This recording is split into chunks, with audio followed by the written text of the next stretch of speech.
Hi, everybody, and welcome back to Spooky AF. My name is Suze, and I'm joined by my delightful co-host Rob. Rob, how is it? And when we're back to recording when we normally recording, is nature healing? It's delightful that we're back at our usual Sunday morning slot. Yes. Everything just seems brighter. The sky is like a deep blue. It's never been this blue before. I think the world is just it's healed. Nature's come full circle. We're back in alignment. Yeah, our chakras are fully vibrating with the Black Pyramid. We're good. Buzzing with free energy. Oh yeah, it's just delightful, and I'm loving the like unseasonably warm period of weather that Ireland's getting at the moment. It's just a lovely time. Yeah, but it's hilarious because we're having a very Irish reaction to it of like absolute apprehension, knowing like, oh god, this is gonna be fucking it for the rest of the summer. Like this is like the good 2 weeks, and then the rest of it's just gonna be just pissing down rain. The amount of people I've had that conversation with in the last few days where they're like, surely this isn't the summer though. Like it's obviously like it's gotta come back. We're all terrified, and like I feel like now that I'm legally Irish as well, I'm even more invested. I'm like, oh god, is this can't be it, right? Like maybe we should try and like meet it out over a few weeks. We need to get the Druids back. They can tell us. Yes, exactly. They'd be like, shake your stick, move around, what's happening? What will July look like? Oh, it's just a delightful time. Ireland's such a funny country though as well, that when we do get good weather, like everyone, like the entire country is just happier. Like Oh, it's like the economy gets better and like we all, mental health gets better. It's an amazing thing. The amount of day drinking that happens, people are just happier. It's just, oh like, my God. Even in work, there's like issues that I've had at work recently where like bigger kind of problems have come up that we've not planned for. But I genuinely think because of the weather, like people who would usually have quite a strong reaction are like, do you know what, actually it's fine. We'll figure it out. We'll just, we'll get it sorted. And I'm like, who the fuck are you? Like, I love it's a very like Scottish and Irish thing where if like the minute the weather's good, everyone is immediately outside in a tank top, like drinking at 11 a.m. Yep. And I love it so much. It's just like, this is like, it's a level of day drinking that's hilarious because we're just like, the warmth of the sun. I need to toxify my liver. Well, if you sit in the sun, you're going to get dehydrated, Suze. So, you need to look after yourself. And the perfect thing to go with that is an ice cold drink with alcohol in it. It's true. It's 100% true. Yeah. And, alcohol does unfortunately cause you to get slightly dehydrated. So you have to drink more of it to counteract that. I turn into such a middle class white bitch in the sense that like the sun comes out and I want to like sit in a garden and drink rosé. I'm just like with like an ice cube in the glass. And I'm like, what am I doing? You want to read some absolute tat as well. Oh god, like a Jilly Cooper novel or something. Some Danielle Steele novel or something. Oh yes, or something like Murder in Marbella or something. That's like it. Some beach That's read. The one right there. Yeah. Oh yeah. Oh god, yeah. Sit out there with my glass of rosé and just be like, sure, look, like we'll just get to other things later on because we're really just like, this is me time. Yep. That's the important thing. Gotta get that me time. But for sure. So that listeners, that's how we're doing. It's been sunny and warm, and when we say warm, we mean like warm for Ireland. So it's been like 18 degrees Celsius. So what is that, like not even 70 degrees Fahrenheit? And we just think that is like beach weather. To be fair, like it is. Like, well, it's just so funny because I obviously talked to my mother who's still in Texas, and she's like, yeah, it's gonna be like 99 today, which is like 38 or something in Celsius. And I'm just like, God, I don't know how I survived in that growing up. Ireland it's a paranormal country all in itself though, because I have friends here from Brazil and they are like adamant to me that like 20 degrees in Ireland feels hotter than 30 degrees in Brazil. And yes, it does. They're just like, I don't know why. It just does. And like I lived in Vietnam for quite a while. Yeah, you did. And like I experienced very hot weather. Ireland hits different. There's some weird paranormal shit going on here. Maybe temperature works different, but like 18 to 20 degrees in Ireland, it's hot. I think the Fae are involved. 100%. Like they have to be. Like they've done something. They've changelinged the sun in just over Ireland. Changelinged the sun. That's got to be a new sentence. Like, have you ever looked at the sun and thought, that ain't the sun? Yeah, that doesn't look like my sun. That sounds like a really weird high thought. Like, oh god, they've changed the sun. That 100%. That's an edibles thought right there. Yeah, for sure. Well, do we have any paranormal media updates or like Rob and Sue's lore updates? I'm trying to think. I actually have nothing for today. And it's one of those rare things where usually during the week I'll be like, oh, I'll make sure to mention this to Sis. Yeah. This week for me genuinely has been finding any excuse to go outside and sit in the sun and drink alcohol. Yep. Yeah. No, that's fair. I've been going on so many walks in my local park that I've just created a new track with like a rut with my footprints. Nice. Just me doing Way laps. to do it. Yeah. So yeah, I don't think we have to drop any lore on you today. No. The skippers will be delighted. We can just. Oh, I know. Skippers will be like, they'll have gone too far. They'll be like, why am I halfway through her story? Wait, who's God dead? damn it. Yeah. I would love if they were listing on being like, oh my god, like, Suze's whole family is dead. Like, or something. Why is she laughing? Yes! This is the episode where we reveal I'm actually like an emotional sociopath.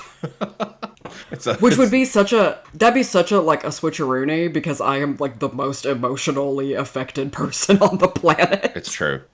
Like the thought of Pixar films just makes me weep. Yeah, you do have a strong reaction to these things. I get sad when I like pull weeds because I feel like I'm ending a life. I know. That's okay. I know. Look, I know. I mean, and I know that like the cognitive dissonance of the fact that I like actively eat meat, but that's just cultural. Like I am one with the cow in a way you don't understand. Well, yeah, like you're kind of like you're a perfect combination of it because you are originally from Texas, but now you've been taken on with the Irish, and we also love our beef. So yep, exactly. You're fucked. Like there's no escaping it for you. No, if I had refused to eat beef growing up, I would have died. Like literally, I would have starved because it was like the cheapest thing available. Which is just wild. Like, oh, I know. I mean, like I could probably count on like both hands how many times we had like chicken cooked at home. Because chicken was just more expensive. Well, to be fair, and I don't want to get into this rant again because I've had it a few times in the past with other people. Is this going to be the chlorinated chicken? It's not just the chlorinated chicken. It's the fucking cost of chicken in California. When I was in Berkeley, holy fuck, like trying to just go down and buy like 2 chicken fillets. And they're like, yeah, that's $400, please. $400 and you're left nut. Yeah, and Congrats. They're like, oh, don't worry, this chicken doesn't have water in it. I was like, I fucking hope it doesn't. Well, at that point, you're like, you know what? I'm actually dehydrated. I'd prefer it if it did. Yeah, absolutely. Well, no, I definitely wasn't dehydrated that summer because I was like in the sun, so there was a lot of alcohol involved. But was that the summer that you had that burnt toast incident where you smelled burnt toast but didn't know someone was making toast, so you thought you were dying of a stroke? It was the prior summer to that, but okay. It was I actually just the other day smelled burnt toast in the house, and I was like, oh, I don't know if this is a good sign or not. I love that you've been in that situation before where you're like, I gotta pass. Like, oh my god, you're like a really boring version of a Final Destination film. That's like, it exactly, yeah. The burnt toast didn't get you the first time, but now it's come back. But I'm 14 years older now, and that's the problem.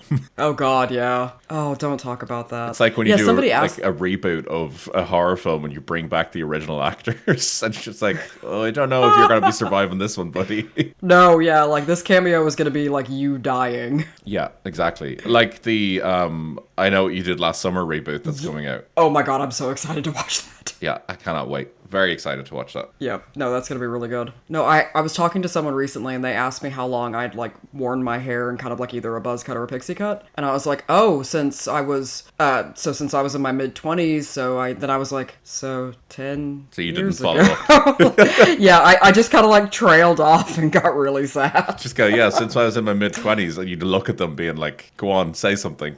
Yeah, say it. Say it, you coward. So like a year?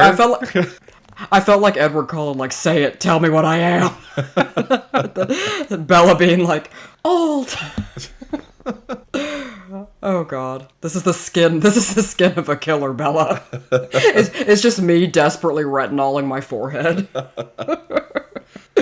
There's a sentence. Yep. Well, shall we hop into mine today? Because okay. So I was telling you before what we were recording, but like I really needed to reassure the listeners that I would not talk about like gross things all the time. I just have really been enjoying my historical cures for things, so there will be further episodes, and I will try and make sure they are less centered on like piss. But so this one is like classique. It is back to like some of the things that got me into like loving the paranormal and the horror genre, and I'm excited to talk about it. It's not a really deep one, but I feel like it touches on a lot of things that we've both talked about as being interested in, Rob. Amazing. I'm on board. Just want to point out that to the pissers of the podcast who enjoy the piss talk. We're not going to completely get rid of piss talk, obviously. So no. Don't leave us. We're not anti-piss. Yeah, don't go, please. Stay with us. The paranormal kink community tunes back in. The paranormal pissers. The paranormal pissers. Oh my god. That could be our softball team if we ever do like a intramural podcast. Like, I'm on board sports with that. Team will be the paranormal pissers. I'm sure paranormal pissers of the Black Pyramid. Come on. Yeah, we can get enough people to do that, I'm sure. Yeah, then somebody gets hurt. We'll be like, have you tried pissing on it? like a jellyfish sting or something. At the end, when you win a game, you come out with a big like jug of piss and pour over the couch. God. Oh, that's gross. Sorry, I'm just thinking of somebody with like a sprained ankle and somebody just like whipping it out, being like, I got this. Work for jellyfish, it'll work for a sprain. Exactly. It'll reduce the swelling. Sorry, okay. Alright, we're back. I promise no more piss talk. Okay. Or well, maybe not. Like there's not any planned further piss talk, but we'll see where the recording takes us. So mine is, have you heard of the Brown Lady of Raynham Hall? I have, actually, yeah. Okay, do you know the whole story around it? I am familiar enough with it, yeah. Okay, well, hopefully this isn't like a total bummer and boring for you. No, then. absolutely not. I'm a big fan of the spooks. Yeah, so this is, so I don't know, so listeners may not know this, but one of my favorite kind of I think it was a limited mini-series kind of on telly, but one of my favorite films growing up was Stephen King's Rose Red. Oh, nice. Which is, I used to watch it on repeat. My mom got so sick of it. But I loved Rose Red, so I used to watch it all the time, which is, if you don't know, is kind of loosely based on the story of the Winchester Mystery House in California. Yeah. Which is one of like the white whales of the paranormal community. And then I was also obsessed with Shirley Jackson's The Haunting of Hill House, like the book and the original film. Yes, yeah. Which like the original film is such a masterclass in not showing you what you're scared of, but you're still fucking terrified. I do love that. That's one of the things that I loved about the original Blair Witch as well, is... Oh, yeah. It's that whole thing of, like... Never show the devil. Yeah, exactly, yeah. It's like, it's there, but you have no idea what it looks like, and you don't know why you're afraid, but you are. Yeah, big fan of that. 100%. Yeah. So I was really a big fan of those. I love that, and because I was just obsessed with haunted houses and ghosts, and I found them both particularly scary and also just really fascinating. And as you know, I was a deeply... like, my soul was a sickly Victorian child, so I was drawn to, the 19th century terrifying child ghost and, just kind of rolling through an old manor house, which I definitely didn't live in growing up in the ghetto in Texas. But I like to imagine that I did. Yeah, I like to think so. I bring an under-eye shadow that I think really... like, yeah, I'm like, I have a lack of concealer under my eyes that tells depths about my old soul. That shadow color, it's called sickly. Yeah, it's called consumption. Get on board. No, but like, I've got the white plague and typhoid. I'm wasting away here. Yeah. No, so this is exactly. So this is a classic case of an account of a ghost, a crime of passion, and a famous supernatural photograph at the height of the spiritualist frenzy. Yeah, so I just double-checked. So I did a short story episode on this, but I have had deep regrets. I looked through God damn it, I looked through to make sure, damn it! So I've had deep regret since doing that because I wanted to, like, as I posted it, I was like, this should have been a full episode. So Okay, because I have listened to the short ones, but I was like, I didn't recall. Okay, you know what? I think I probably have extra information because I have a lot of weird details. You absolutely will because you actually probably researched. So, but when I released it, I was like, this would have been a perfect full episode for conversation with Suze. So I'm glad that you've rectified my mistake. Okay, good. So I like this. This is like we're coming full circle on something for once in our entire podcast history. This is a peer-reviewed podcast now. Oh my god, I'm reviewer too. You are. Oh god, the most evil figure in all of academia. I'm ready for you to fucking just crucify me now. Let's go. The kink community listens again. Crucifixion? Like, sorry. I love that we have lore-wise a BDSM aspect to our audience that we speak to. They're the silent minority. The silent. Yeah, they're not silent. They're screaming. Anyway, but so I'll give a bit. I have a fair bit of context, which I find is really interesting that I don't think you would have maybe focused on a bit. So, but I want to go over my sources really quickly. So, like some really well-resourced Wikipedia, as always. We love Wikipedia. Donate. An article, like a follow-up article from Country Life, which we'll talk about in a bit, which is a magazine. The r/go subreddit, and the Norfolk Record official site. So the Norfolk Record Office, excuse me. Yeah, you did so much more research than I did, so well done. Okay. So in case you missed that mini episode, to give a bit of context, so we're heading to England, which is Norfolk to be exact, which is on the East Coast, and is a really important kind of place if you've ever read one of my absolute favorite novels of all time, which is Katsuo Shigeru's Never Let Me Go. They talk about Norfolk a lot, and it represents a lot of things, and yeah, if you're interested, like, let's have a chat about it later, but anyway, different podcast. So in Norfolk, there is the family seat of the Townsend family, and it's been there for about 400 years, and it's called Raynham Hall. And of course, there's certain English words that I'm like, oh, I bet they pronounce it like Ranham or something, but I don't care because, you know, I'm Irish now, so, you know, fuck them. I completely agree. It's like when you go to London and you see like the sign for Chiswick. Oh god, yeah. It's just like, who the fuck decided it's Chiswick? Like, it's spelled Chiswick. Do you know what I insist upon? So when I lived in Oxford, there's a town, like a village kind of town nearby called Bicester, but it's spelled like Bicester, so I insisted on calling it Bicester. Good. And it really drove like my ex nuts. And did you meet eyes with people as you said it as well, like looking at them being like, go on, do it, tell me I'm wrong? Yeah, I had somebody on the train ask me, they were like deeply English, and they were like what's the next stop? They'd like fallen asleep, and I just looked them dead in the eye, and I was like, Barchester. Like I really like leaned into the twang. So they looked at me like I had just like slapped them. It's like when Americans refer to it as Donegal. Donegal. It's like, come on, or lads. Sligo. Lads, come on. Hooth. Yeah. I heard Hooth recently, which was fun. Oh, wow.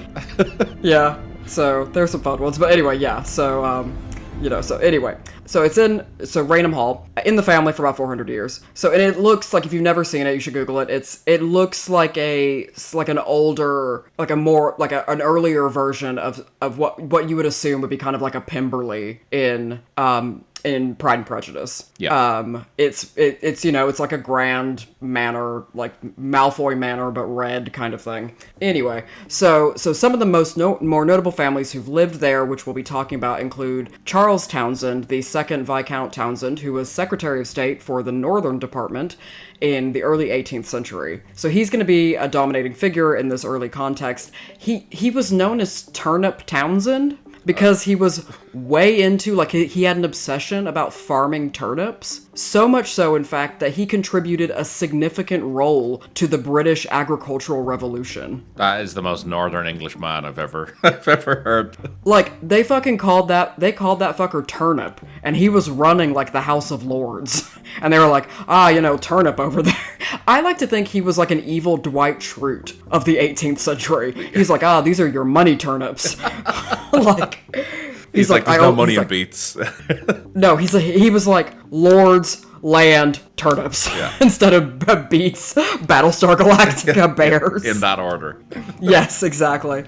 So, at any moment, I bet in parliamentary conversation, he was like, well, if we take advice from, like, the life cycle of the turnip, and everybody was like, Just not imagine again. a bunch of, like, the lords all sitting around, just kind of doing whatever lords do. And he comes in the room and says something, and I just imagine them all, like, one just turns around and goes, well, that's quite a turn-up for the books. And they all just start giggling, like...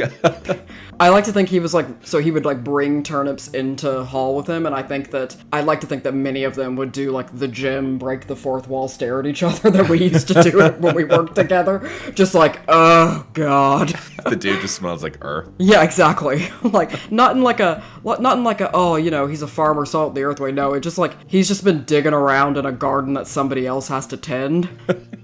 He's like hipster cosplaying agriculture. That's exactly what he's doing. He's trying to gentrify the turnip. Yep. So in 1713, I'm gonna call him Turnip Townsend or Turnip from now on, just so we know, because So Turnip married a woman named Dorothy Walpole, and she was the sister of Robert Walpole, who was quite literally a big wig, which is a funny joke if you know anything about the political parties of Britain in the 17th to 19th centuries. That like is a wig was a part of niche I know. joke, and I respect the fuck out of you for that. I know.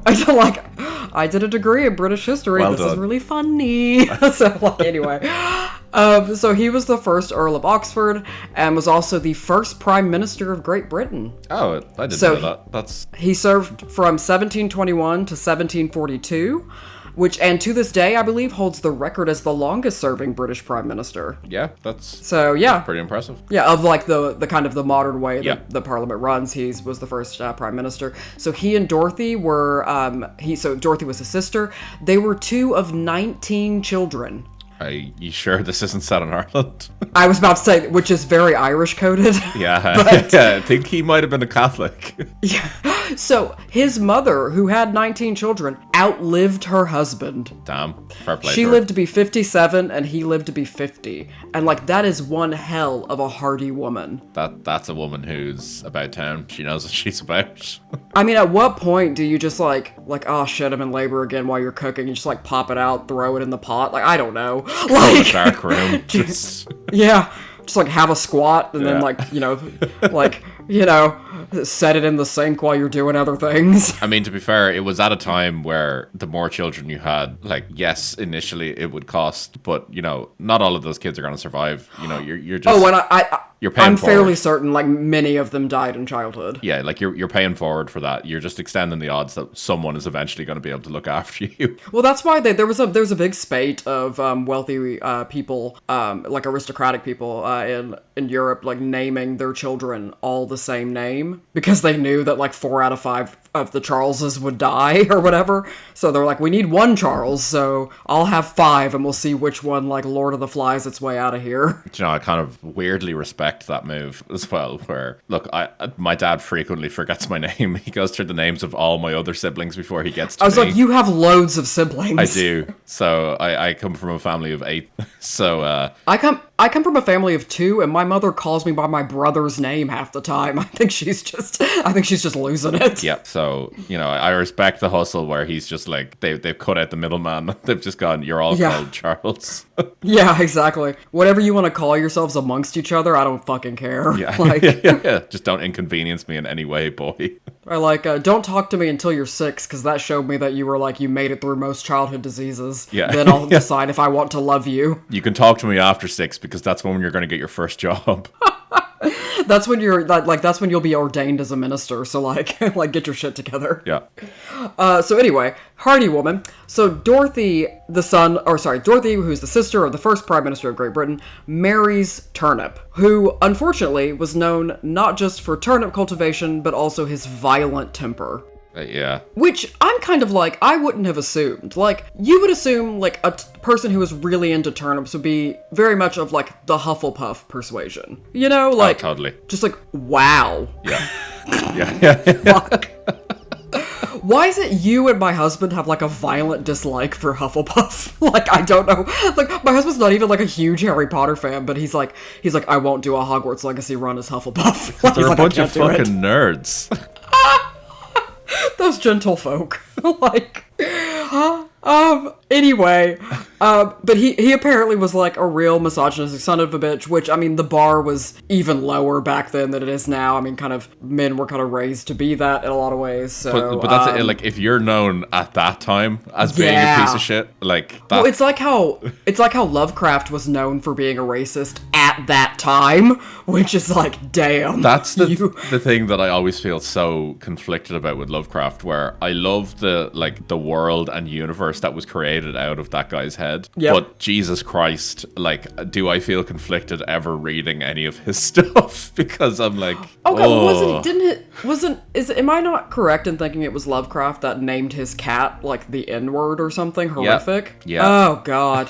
Yeah. And you're just like, well, I mean, Lovecraft is now joining like a bunch of other authors whose like world building I love, but I hate them on like because they're awful. Like, you know, J.K. Rowling, Neil Gaiman, like Joss Whedon. I'm just like, why can't any of y'all just be not monsters? Stephen King is fine.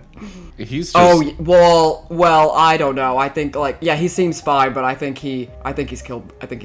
I'm just kidding. I assume you're aware of that, like... The novel that can't be released until his death? Yeah. Yeah. No, I actually would love to meet Stephen King. He seems like somebody who would be fun to talk to. He seems like a pretty cool dude. Yeah, he does. I do love the conspiracy theory that the novel that can't be released until he's dead is actually just his confession to the serial killings that he's done. I know. I love that. I don't think that's true, but I also like love that there is a conspiracy theory around it. Like, yeah, I don't think it's true at all. But as bad as this sounds, I want it to be true, even though what it would mean. Oh God, no! I just love the fact that anyone who's been like all those, you know, writers who are like, oh well, you know, you just have to be like Stephen King and constantly be producing and like committed to the grind and all that. And they were like, how did you write so much so quickly? And he was basically like, cocaine. Drugs. Yeah, cocaine. But like, so the thing about Stephen King as well, though, is that like he has written some absolute shit as well. Like, but when you produce so much, exactly, like that, like he's literally the chimpanzees in front of typewriters to write Shakespeare conundrum. Yeah, I love Stephen King, but I also like sometimes he frustrates the hell out of me. I'm like, why is this the 5th description of her like nipples? Why? Yeah, like, I think a lot of people. They went and read it after seeing the film. Yeah. And as someone who is attracted to both men and women, I'm like, I don't want that. Stop. Yeah, he's got some choice. Tell me more about the devil. I don't care if she had saggy tits. Like, that's got to be a new sentence, right? Yeah. I don't, like, tell me more about the devil. I don't care if she has saggy tits. I'm calling it there. Yeah, that's definitely a new sentence.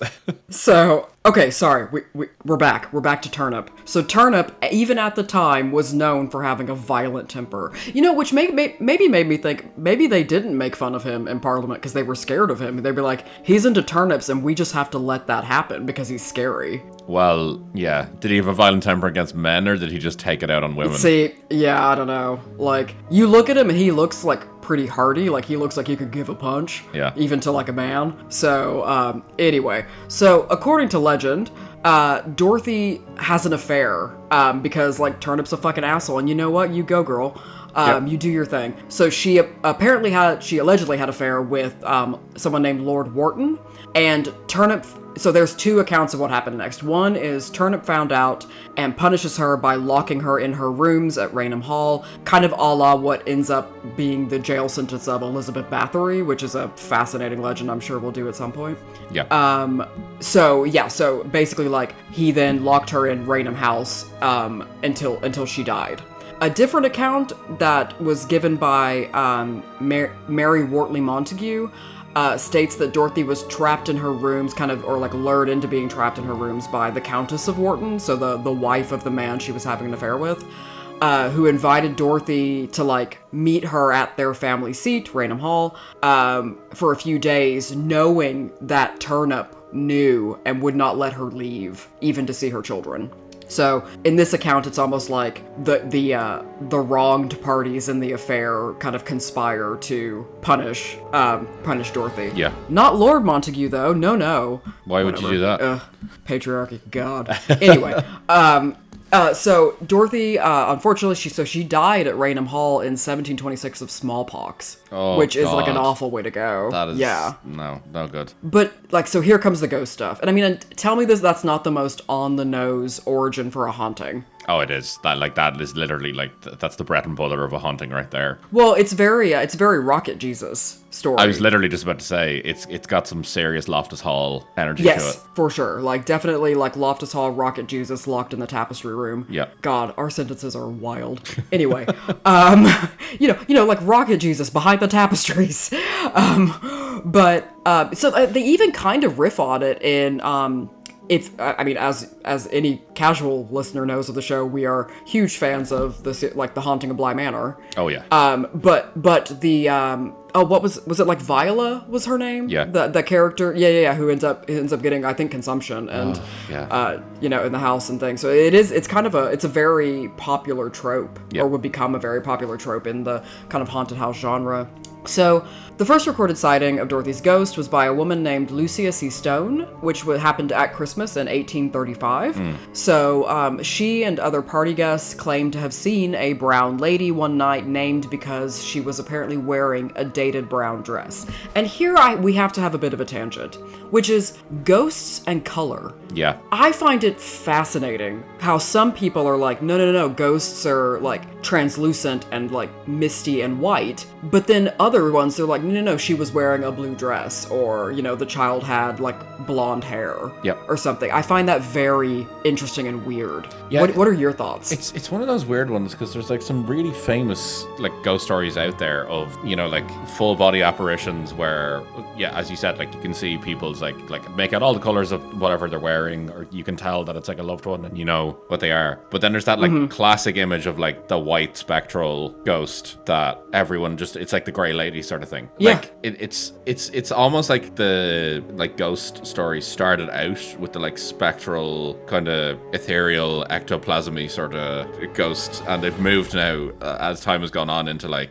more descriptions of them. There's like more color to what they're wearing. There's more like clear details on them, and I don't know if that's a case of like fashion has changed. I think it's photography, which I'll get into in a minute. Or if it's like, there's something else to it. But there's like a very clear shift at certain points in society where that classic ghost thing is kind of gone now, or it's not around as much. No, I mean, because I think that even in like horror media, when you see a ghost, they depict a ghost, it would be very almost dated to see it as like a white spectral kind of floating it's figure. Generally like a person you'll just see that like which is so much more terrifying. Oh, 100%. I completely agree. Like there's just a dude in the room with you. Like, this is why I want to watch that film. Is it called Presence? Is that what it's called? I don't know. It's like a horror movie that came out last year, and it's about it's a haunting film, but it's from the perspective of the ghost. Oh, that's incredible. And it's got like, I think it's like 88% on Rotten Tomatoes or something like that. But it's got I think it's got Lucy Liu in it. Oh, shut up. But it's literally this like thriller. Yeah, it's called Presence. I just checked it there. It's this thriller that it's literally it's about a haunting, but from the perspective of the ghost. So it's almost like the ghost's like POV almost the entire time. Do you know he's a ghost, or is it like and again, spoiler alert, but if you haven't seen this film already, come on. Like The Others, where they don't know they're the ghosts? So I believe this ghost is aware, like it's like an active haunting that's going on, and it's like doing stuff to the family, but they obviously can't see it. So like there's, even in the trailer that I saw, like there's certain parts where like the ghost is like standing right beside Lucy Liu, and she's like looking around trying to see like what's happening, and can't see the ghost, but the ghost sees her. So I would love to watch that. Oh no, that'd be really cool. I want to watch that too. Actually, I was going to send you a post I saw the other day, and it said, why is it that every like ghost horror film is like, the ghosts were like grief all along, and then every slasher flick is just like this fucking guy. Like, I thought that was so funny. Yeah. So anyway, ghost color, interesting conversation. But yeah, so they say that all the guests claim that saw her claimed that she was wearing not just a brown dress, but a very dated brown dress. So they were like roasting her to shit. Yep. You know, they saw her and they're like, "What the fuck are you doing?" I'm like, "Oh my god, You're gonna look at hunt fucking in that? that neck ruffle, you chose that for eternity? God." Yeah. Like, it's like if I saw someone, I'd be like, "Oh my god, are you haunting me in low-rise jeans?" Like, ugh. Are those Old Navy flip-flops? What are you doing? Madam, we don't do that anymore. Are you wearing Spectral Dream Matte Mousse Foundation? Like, oh. Is that a Von Dutch hat you're wearing? Oh god. That says Mrs. Kutcher on it. Oh, that's a throwback. Damn, that's a 2000s kid deep cut. So like, and when the ghost appears, you just hear like, "Baby, tonight, I'm gonna have you in love," like Usher playing. Yeah. Oh my god. Oh, okay. Sorry, everybody. Sorry, I find that there have been several episodes where I've like broken out into song, and I do deeply apologize. I do not think I can sing. I'm just an avid I think in music. So there we go. We've had 2 or 3 people message in saying that they welcome the Sue's singing. Okay. So okay, good. I'm glad. Back to brown lady dated brown dress. Okay. So, the next evening, a different guest who was at the same kind of Christmas do, claimed to have seen the brown lady again. Again, this is 1835. And that the guest was drawn to this, and this is what was kind of frightening to me, drawn to the specter's empty eye sockets and dark glowing face. Yeah.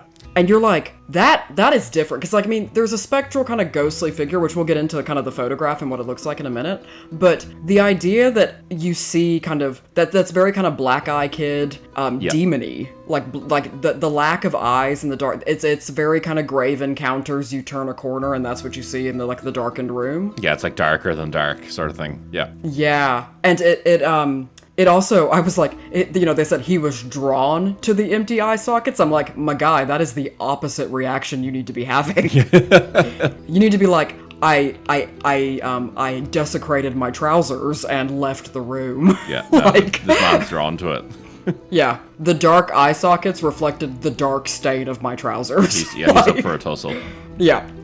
So, those sightings actually allegedly led to some of the house staff deciding to permanently leave the hall. Which, if you think about employment in 1835, like where poverty was, you were always, like, the working class was very much a new kind of thing that was developing in that sense, the modern idea of the working class, but like, where the knife edge of living on poverty and not having a position you could rely on an income. So to be that scared to then leave that position, because I'm thinking, like, my experience of poverty growing up, I'm like, I would welcome the ghosts. I'd be like, can you clean? Like, if you're gonna be haunting, like drag the dustpan with you. Did I send you that reel of it's 2025 and you're just trying to afford rent and you've moved into a house that's haunted? Is that the one where the ghost, because he's like warning his friends that come visit him at his new flat, he's like, remember, like, if you see a version of me that's trying to like get you in the basement, that's just my doppelganger, like, ignore him. Yeah. And so at one point he's like telling a friend, he's like, no, there's this really cool thing down in the basement. The friend kind of starts to follow him, but then the real one comes around the corner and is like, you almost went. Yeah. I told you. Like, yeah, it's that exact one. Yes. And I love it because they're like, why are you living here? And he's like, dude, the rent is cheap. Yeah, but like, we're in a housing crisis. What are you? And I think people who live in Dublin will be acutely aware of that. They'll be like, I'll move in with I'll house share with an actual demon. I do not give a shit. Like, 100%. Is the rent stable? Am I near a bus stop? That's all I need. Yeah.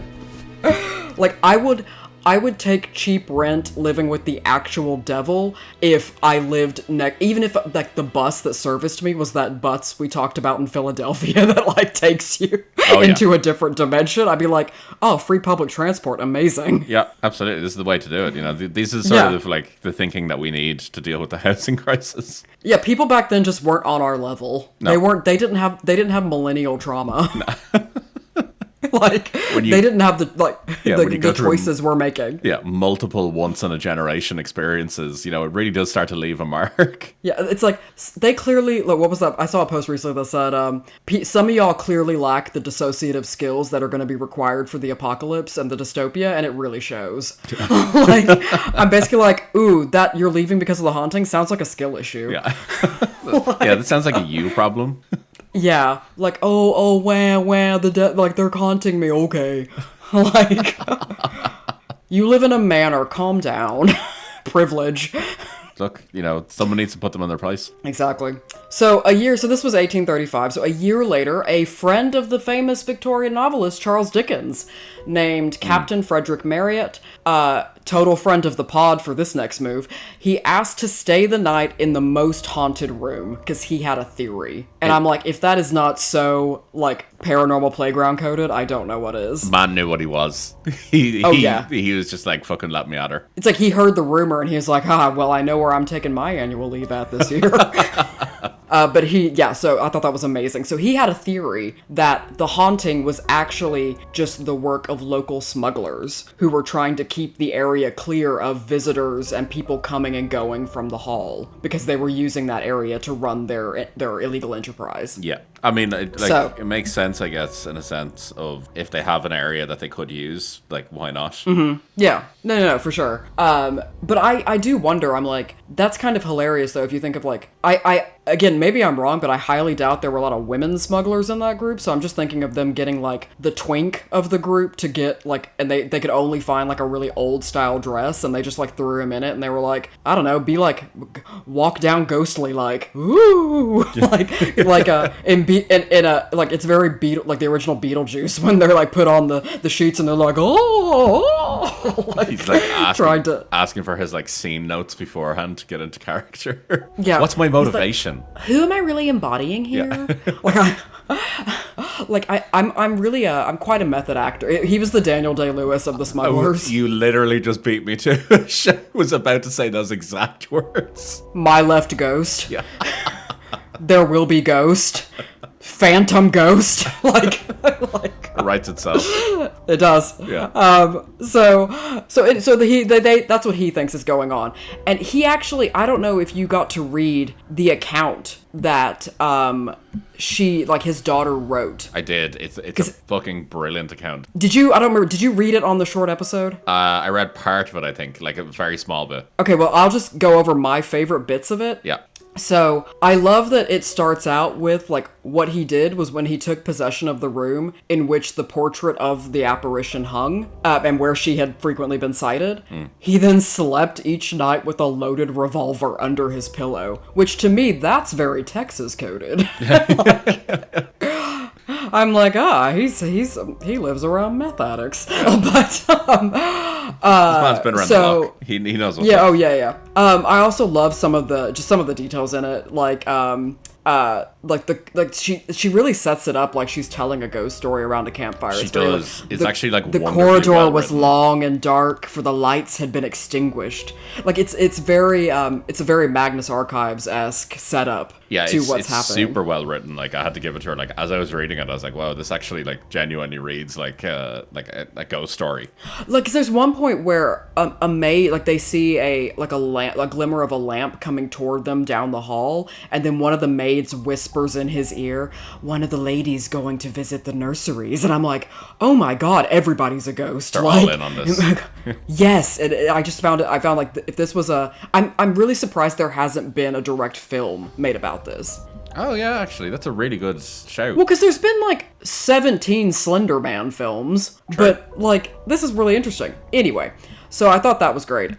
So Townsend, in 1926 was the next sighting. A descendant of the Townsends claimed to recognize the Brown Lady as Dorothy Walpole based on a portrait that hung in the house. However, sightings really dwindled in kind of the 30s and 40s. However, in the 20s and 30s, but in the late 30s, some interesting things started happening. And one of them is this photograph, which is quite famous, which we're going to talk about. But the other thing is some people, I don't know if you stumbled across this, their theory of why fewer people were seeing the brown lady at Raynham House was because she had moved and was now haunting either Houghton Hall or nearby Sandringham House. I did not come across that. That's fantastic.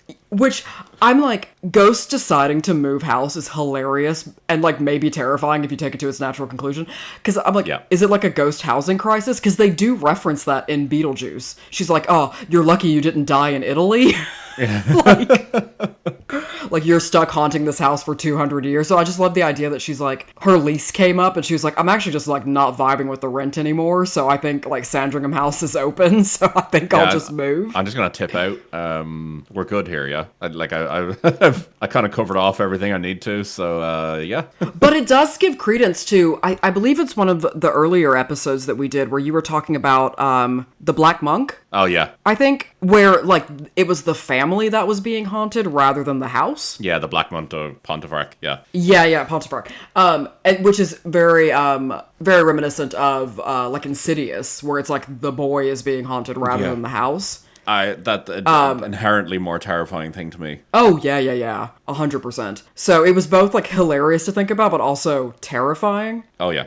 Just to think that, like, oh, the ghost can just, like, move. Cool. Yeah.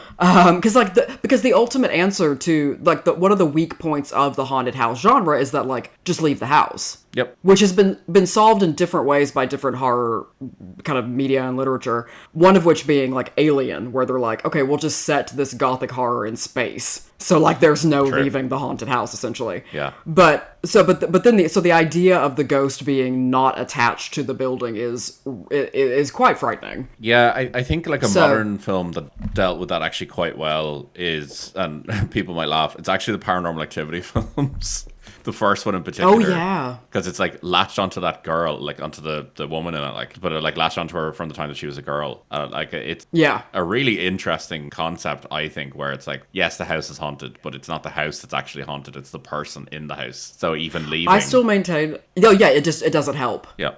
I still maintain that one of the scariest scenes of any film I've ever seen was, I think it's Paranormal Activity 2, but there's, like, the babysitter is sitting at the dining room table, kind of writing, or, like, I think she's doing homework. And so the camera is set up and to the side, so you see her, and then you see a child kind of size figure under a sheet, like, moving toward her. And then she kind of, like, looks up, but when she turns around, all of a sudden, the sheet just falls flat to the floor. Yep. I found that, I can't explain exactly why, but it is one of the most, like, horrifying things I felt so deeply unsettled. Yeah, that scene, I know the exact scene you're talking about, is genuinely terrifying. That film in particular had some great ones. It also provided the Xbox Kinect with all its infrared lights coming out, and you see the child, like, walking across the laser pattern. Ooh, yeah, that was a cool moment. That's now actually used as ghost hunting equipment, by the way, the Xbox Kinect. I know, it's so funny. I love it. I'm enjoying this timeline of ghost hunting. Yeah, oh, for sure. So let's get into the meat of the kind of the conspiracy around the photograph. So since you did a short episode of this, you've seen the photo. So it's one of the most famous kind of caught on, well, I was going to say caught in 4K, but definitely not 4K, photographs of claiming to be of a ghost. So it's from September 19th, 1936. One Captain Hubert C. Provend, a photographer who was based in London and employed by Country Life magazine, and his assistant, I'm not sure how to pronounce it, is it Andre or Indra? It's Indre, so apologies, but the last name is Shira.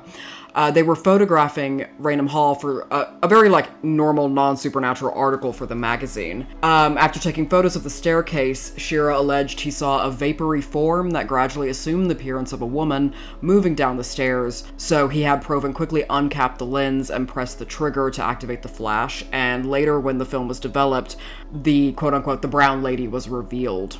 Yep. So, and again, that photo is... it is interesting looking. Like, it's essentially, it's just a dark kind of Victorian-ish looking staircase, obviously black and white, and it's this outline of a humanoid figure that has some kind of darkened areas in it, so that it kind of suggests form of some sort, on kind of the second step from the bottom. Yep. So, yeah, it looks like the figure is coming toward you. It does. For sure. Definitely does. Yeah. So, Country Life published the photographer's experience and photograph on Boxing Day 1936, which is, for American listeners, the day after Christmas, and for Irish listeners, St. Stephen's Day. But it also appeared in the January 4th, 1937 edition of Life magazine. So, this photo caused a bit of a frenzy, because if you know anything, the kind of mid 19th century to mid 20th, kind of up to the World Wars, was very much a height of the paranormal and spiritualism. So, did you get into the paranormal investigator who actually interviewed the photographers and claimed to be impressed by their story and was taken as an authoritative, decider of legitimacy? No, I didn't. Okay. Harry Price, wasn't that his name? Yes, but I'm gonna do a whole episode on this motherfucker, but I do want to get into super a couple of interesting. things. Yeah, so he himself claimed to be a psychic medium, but he spent most of his time debunking other mediums and hoax photographers. He was literally he's also what a weirdo, an actual magician. Yes. So he was a British psychic researcher, like I said, who became noted for investigating and exposing fraudulent spiritualist mediums. I'll come back in a different episode to his investigation of the haunted Borley Rectory in Essex, because it's quite famous. Yeah, Borley Rectory is definitely the one that I'm just super excited for us to eventually cover. Oh, for sure. So he weirdly, obviously if he's kind of being the adjudicator of what is legitimately haunting or not, he was I think he's lying all the time, but he was known for, he also lied about weird things. He repeatedly claimed he was born in Shropshire when he was actually born in London. What an out-of-pocket, low stakes, unnecessary lie, but he really committed to it, and for no clear reason that I can find. It's just being eccentric, maybe. Was he just I find being born in London quite pedestrian. But the metropolitan area of Shropshire, there you go. Yeah, well, someone's got to do it. Yeah, it's being, I think it's very much the energy of, I don't know if this happened as much in Ireland, but in America, there's very much a trend of a kid who likes to be the out-of-state kid in the friend group, being oh well, when I was growing up in Ohio or something, and they live in Texas now, but that's their whole identity is being from a culturally different place. Yeah, there's a little bit of that in Ireland. I suppose if you move schools, you're kind of based on oh well, you're from a different school, you're not one of us. Yeah, exactly. And then they really thrive on that. So it gives me that energy. He gives me nosebleed kid energy. Yeah, I will not further explain that. Yeah, you know what, I agree. So yeah. So he did actually, he is, one of his most well-known kind of debunkings is he exposed the noted the noted ghost photographer, quote unquote, William Hope, as well as popular medium Jan Guzik, which William Hope, if you've never seen his photographs, was he was one of the prominent ones who was claiming he could photograph incidences of mediums expelling ectoplasm. Yeah, that whole ectoplasm thing, I desperately want to do an episode of that at some point. Well, also just the real life people in the room who still believed it was ectoplasm, because they were also being they were actual victims of the hoax. They were these women who were there were these women who were ingesting this foaming noxious shit that they would then vomit. Yeah. And stuff. It's actually it's quite crazy, but we should definitely go over it. And we should also go over how bad a film The Haunting of Connecticut was, because that's what I always think of when I think of ectoplasm, because that's a key point of that. Anyway, I'm excited to get into all of these in the future. Yeah, so I know I'm giving y'all a lot of maybe next time. But anyway, so Price was convinced by the photographers and the brown lady photo. He said that the negative was entirely innocent of manipulation to him. So he backed it up, which actually he carried some weight, because at this point he had debunked quite a few noted spectral photographers and mediums and all of that jazz. Yeah, he pretty famously kind of almost put his reputation on the line for covering others. So yeah, it is interesting that he found this one believable. So magician John Booth, though, which I love that he's I just love that that's his job. Yeah, He was just like, magician. Yeah. I wasn't given that option. I'm a sorcerer. Yeah, it's like, hey, you're a magician, John. That's like the old version. Oh no, that sounds like a Temu discount Hogwarts. Yeah. Like a giant named like Gragrid comes in and is like, you're a magician, Jerry. You're like you're going. What do they say? Like, you're going to Rumble Roar. Like. Anyway, so magician John Booth, who's an American magician, and his assistant, they actually recreated, like, they were convinced that the photo was fake, and so they actually recreated how the photo could have been taken in a naturalistic way by throwing a sheet over the assistant and having him descend the staircase, and then, like, I think they rubbed grease on the camera. Yeah. No, they didn't actually do double exposure. They just rubbed grease on the camera lens. Yeah. Some other critics, I don't know if you got into this, but they debunked it based on what the figure looks like to them. And to them, it looks like, so they claim it's simple kind of double exposure superimposition, but they claim what the figure is a Virgin Mary statue from a Catholic church. It does look like a Virgin Mary statue. We do love our statues, Catholics. I say we thing. As a non-practicing Catholic, but yeah. And I was like, and you also say we to me, who was neither raised nor is currently Catholic. Oh, I was just doing the royal we there. Oh, yeah. Just the Irish. Yeah. Yeah, so, and if you do, it kind of does, like, you can kind of see her hands in, like, there's, like, a thicker kind of mist area, so, like, you could see where, and she looks like she might be wearing, like, a cloak or, like, a habit kind of cloak over her head. Mm-hmm. There's not kind of a clear definition you sometimes see where there's, clearly, like, a neck and shoulders. It's more of a oval. Yep. So they're like, it's the statue of the Madonna on the staircase. So, however, I did find some interesting context to the photograph that I think probably influenced the story in a way that if you went into, listeners, I'm so sorry if y'all like listen, and if I'm just complete, I swear to God, I went through our old ones and like, I just missed it. Anyway, so it was bound to happen. It was bound to fucking happen. 100%. And you know what? This is probably not the last time. I can promise you it's not the last time. We will forget about episodes that each other have done. Oh yeah, and then we will definitely come to record, because we normally record 2 episodes at a time, and we will both come in being like, so today I'm talking about, and the other one just going, oh, fuck. Yep. Yep. This hasn't happened yet, but it will. So in 1935, the Dowager, I never know how to pronounce this, Marchioness Townsend, published a book of what she called true ghost stories of her experiences, as she believed she definitely lived in a haunted house. So, again, a descendant of Turnip and Dorothy. So other houses in the area, such as Chillingham Castle, have also reported sightings from as early as 1895 by someone named Lady Leonora Tankerville, which, what a fucking metal name. Fucking I know, right? Who reported, she reported that a ghost came to her in a dream before she took up residence in the castle to greet her and welcome her to her future home, which is like kind of cool that the ghost, rolled out a welcome wagon for her. Yeah, the ghost's like, come on in. I think that let's do this.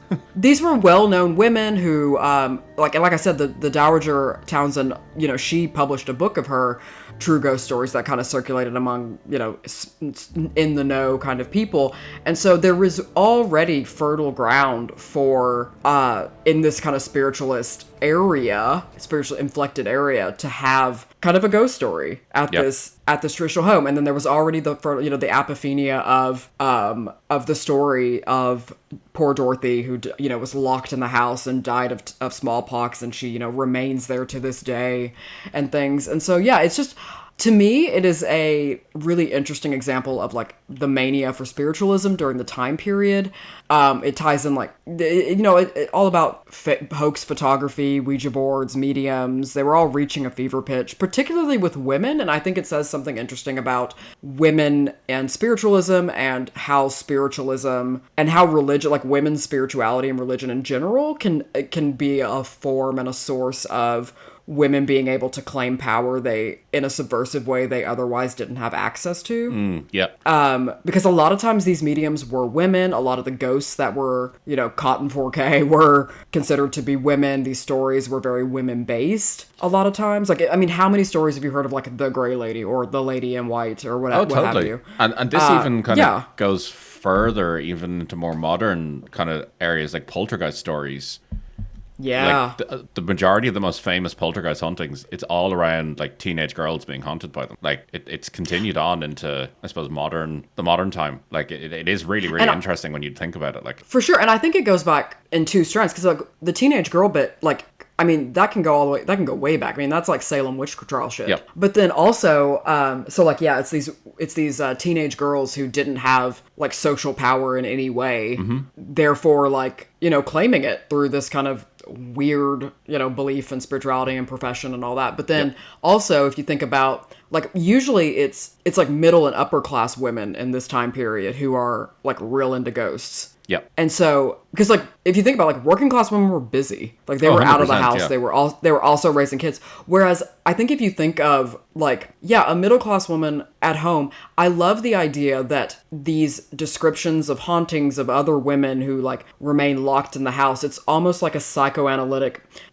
projection of like I am trapped in a house. I can do nothing. I have no thanks to the law of couverture, I am like legally not even a person. I was just passed from my husband's my father's property to my husband's property. And so like literally in some ways like the middle class angel in the house is really like a ghost in the house, which I always thought was like really interesting. No, absolutely, yeah. And like you can understand why they turned to like things like spiritualism and stuff like that, to have something of their own, but also I suppose have something interesting going on in their lives as well. Like if you're my god, just to have like anything going on that wasn't you know. Absolutely. So yeah, that is I hope I gave a little bit like further information. I think we had a good chat around it anyway. Totally. Around Raynham Hall Ghost. I find it super interesting. It actually, I don't know if you mentioned this in your short episode, because again, I have this is my Minds of Moria. I have no memory of this. I've definitely listened to all of them, but I don't remember this one. Don't worry, I'm deeply offended, Suze. I know, as you should be. I am a profound disappointment in all ways. Never forget it.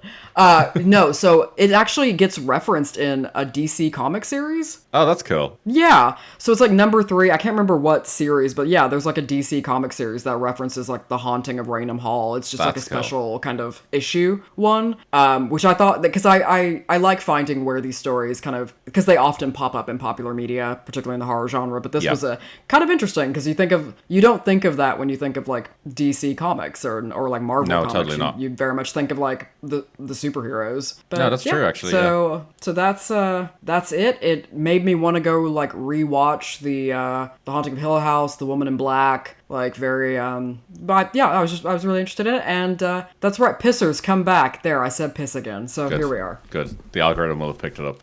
Yep. So we didn't have to say skippers come back. We just had to say like pissers come back. Yeah.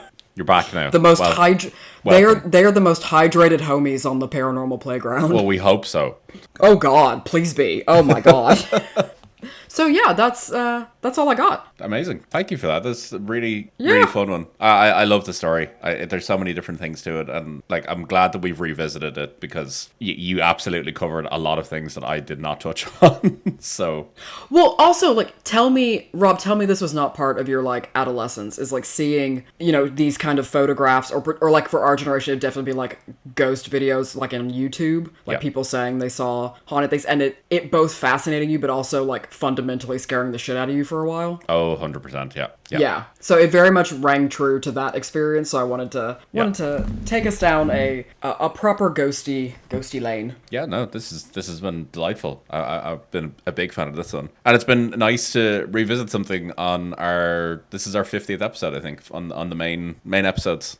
Oh my God, fuck yeah. Oh, so this is great. It's like this is a classic haunting. This is like textbook 101 ghosts and shit. This is great. There. 50 main episodes. Oh God, it's our golden episode. The pissers are back. Yeah. Damn it. It's written in the stars. It's pissed in the stars. Yeah. So yeah, Rob, how about you tell all our ghoulies where they can find us on the socials? You can get us on Instagram and Threads at the Spooky AF Pod. You can get us on YouTube. We upload all of our episodes there and do occasionally respond to comments. And actually, just to say, our YouTube comments have been lovely to date so far. They've been very encouraging. Really? Very nice. People just saying, keep up the good work, love the episodes. So that's been lovely. Oh my God, god, because I like sometimes remember that we're on YouTube, and then I remember YouTube comments, and I'm like, oh god. No, and I just get like this fear. It's been surprisingly delightful. So yeah, thank you for the weirdly wholesome YouTube comments. Like, I really hope y'all are, like, office workers, I hope y'all are putting us on, like, in the background at work, and you're not actually giving it your all, because fuck capitalism. Good. And, I hope that too for all of us that listen in the I offices. I hope we're enabling your quiet quitting. Yeah, absolutely. That is what we want. Yep. And please do let us know. Segue, you can let us know on Gmail. You can email us at thespookafpodcast@gmail.com. You can tell us about all of your non-working habits that you have with us every Friday. Because we'd love to hear them. Yep, absolutely. But yeah, that's all the places you can get us. All right, so we're gonna save this one in the archive, and we'll head on to the next one. But we will see y'all next week. Have a good week, and if you're in Ireland, enjoy the sunshine, because God knows how long it's gonna last. Oh God, I know. So have a great week. Bye. Bye.